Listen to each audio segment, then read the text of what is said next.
কোথাও পানীয় জলের সমস্যা, আবার কোথাও পানীয় জল প্রকল্পের সমস্যা। নকশালবাড়িতে ট্যাঙ্ক থেকে অনবরত জল পড়ে যাচ্ছে। স্থানীয়রা দোষারোপ করছেন ঠিকাদারকে। তাদের অভিযোগ, সরকার টাকা দিয়েছে কিন্তু ঠিকাদার সংস্থা অর্ধেক কাজ করেই হাওয়া। স্থানীয় পঞ্চায়েত চাইছে এ নিয়ে তদন্ত হোক।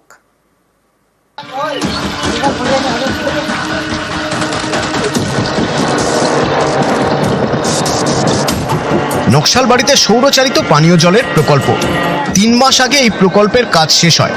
এর সপ্তাহখানেক পর থেকেই সমস্যা শুরু। ট্যাঙ্ক থেকে অনবরত পড়ে যাচ্ছে জল।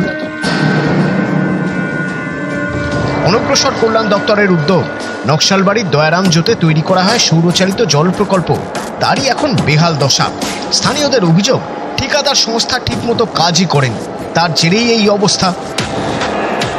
স্থানীয়দের দাবি, সৌরচালিত জল প্রকল্পে 2টি ফিল্টার থাকার কথা। নকশালবাড়ির এই প্রকল্পে 1টি ফিল্টার লাগানো হয়েছে।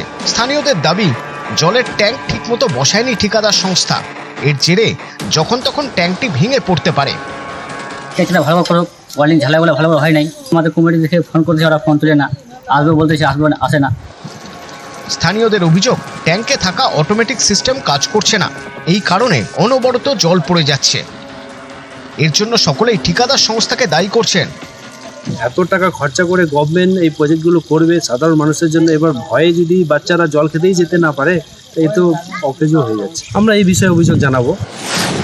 নকশালবাড়ির বিডিও জানিয়েছেন, তিনি এই বিষয়টি নিয়ে অনগ্রসর শ্রেণী কল্যাণ দপ্তরের সঙ্গে যোগাযোগ করবেন।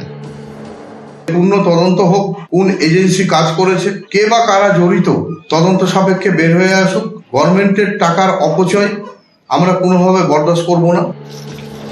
নকশালবাড়ি থেকে বিশ্বজিৎ মিশ্র, নিউজ 18 বাংলা।